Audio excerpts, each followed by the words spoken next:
Hello boys and girls, Brad the Fixologist here. In today's video, we're going to take this really old, this is probably from about 2010 to 12, something like that, Dell computer, and we're going to do some upgrades to it. The upgrades that I do in this video were done actually a couple years back, more than a couple, it's been several years back now.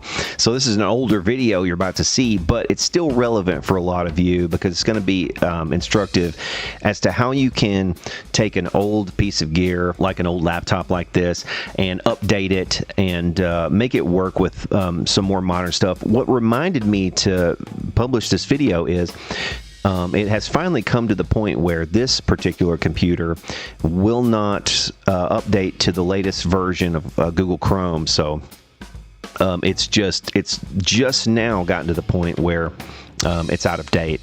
But what I did to extend the life of this machine to the point where it has lasted even this long is what I did in this video, which is update the RAM and update the CPU. And what you can do if you have an older laptop or an older desktop, you can update the RAM and the CPU, and you can extend the life of these machines well beyond what they otherwise would have had.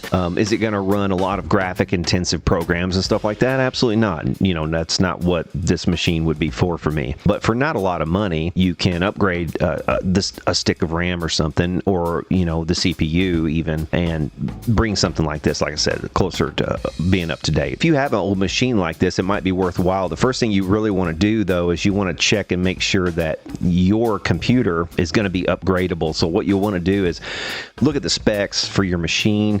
In this case, this is a Dell Studio XPS. So what I did was I went on to Dell's website and searched out the model number for this particular machine, found out what CPU it had in it, and then you can kind of just pick and choose which one you want to try to upgrade to. And you can also, you know, Google around and see whether or not that particular CPU is going to be compatible with your motherboard that you have in your machine. Just because a particular socket will accept a CPU doesn't mean that it's going to be compatible with your machine. So you need to kind of search that stuff out. But after you do that research, sometimes it can be worthwhile to upgrade a computer like this, and that's what we're going to do in this video. So hopefully this helps somebody out. Okay, so I finally got the processor in for this computer. I'm going to upgrade this. Let's go ahead and pop this out. We'll go through how to upgrade a processor. The processor that's in this, I think, is like a 1.4 gigahertz or something like that, and this one's like a 2. What is this one? 2.8. Anyway, this is the i7 920XM.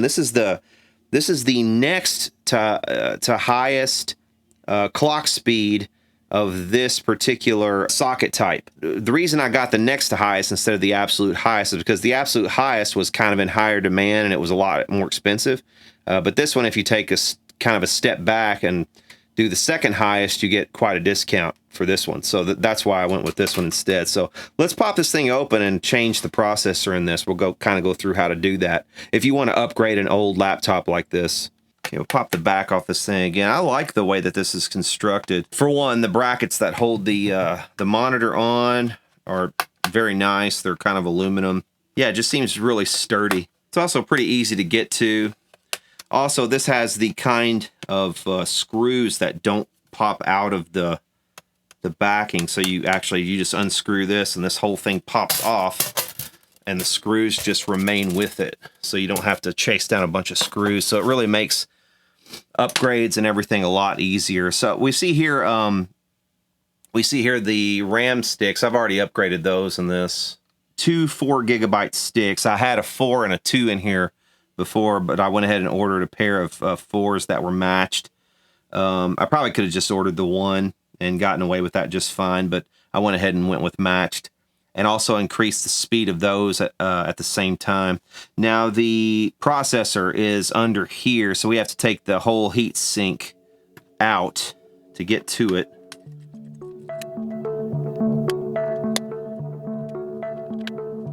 And you just got to be very careful with any and all these screws. The fan has to come out first before I can get the whole heat sink out, because it's kind of all tucked in here pretty closely. It's all pretty snug. I don't want to break it, but Oh, there we go. Yeah, this piece over here just pops up. We can get the fan out. I've already cleaned this also, and it needed it. Okay, so the entire heat sink has to come out of here. It basically will just slide forward.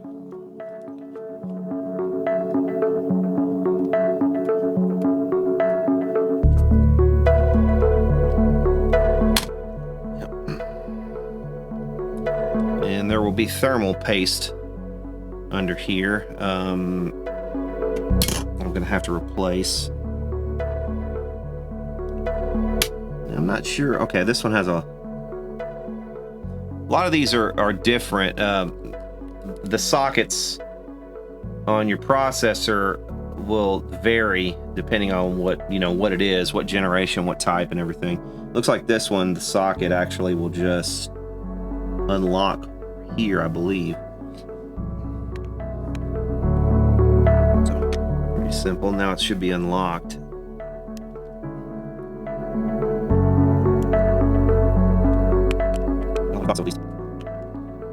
Oh, there we go.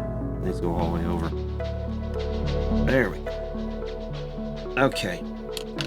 This is the i7 720 QM. And this one will have a much lower clock speed. It has a turbo clock speed of, I think, like 2.3 gigahertz turbo. But I think it's somewhere supposed to be around 1.4 gigahertz, something like that. But the 720 QM is a far cry from the one that I just ordered as a replacement, which is this one. And we're gonna slather this. They actually include the thermal paste, so that's kind of nice of them. This one's the i7 920 XM.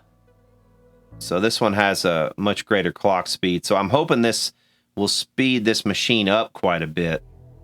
And there's always a key. If you notice on the bottom of these, there's always a pin or two missing on the corner.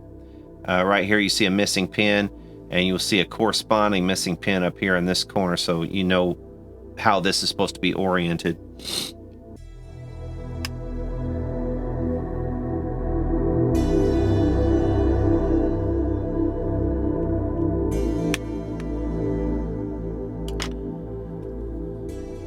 And that's pretty much it. Now all we got to do is put the thermal compound on here.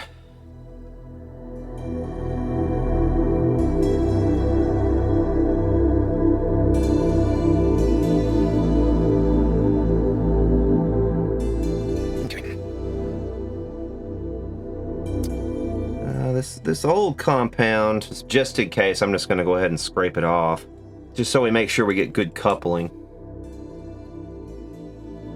Also went ahead and put some more thermal paste over here on the graphics chip as well. And now we can get this heat sink back in here.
All right, so far so good.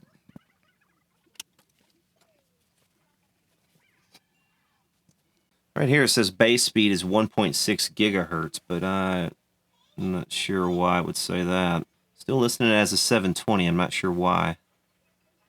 Yeah, so it's accepted the upgraded RAM, but it did not, for whatever reason, change. It didn't change the CPU type, even though the new CPU is definitely in there. It hasn't changed it here, so I'm not sure why that is. Maybe let me try restarting the computer.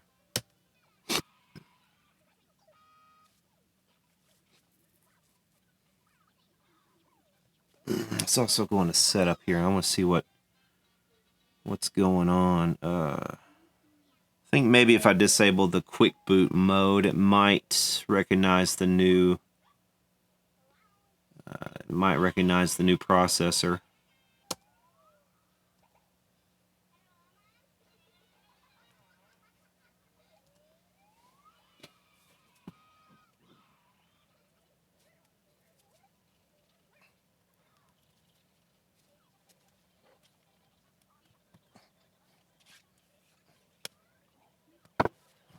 Okay, so upon restarting, that did recognize it. So it just took me restarting the computer. I'm not sure whether I had to go into BIOS or not, but that whatever I did there between the two things, that has taken care of it. So now we are set to rock. We've got a little bit of a faster processor. We've got more RAM in this thing, and I think this thing is going to be a pretty good computer going forward. I mean, it's not going to be like gaming level or anything like that, but I should be able to definitely surf the web, definitely watch videos, stuff like that. So hopefully that helps somebody. If you enjoyed this video, hit subscribe down below, and for now, we'll see y'all later.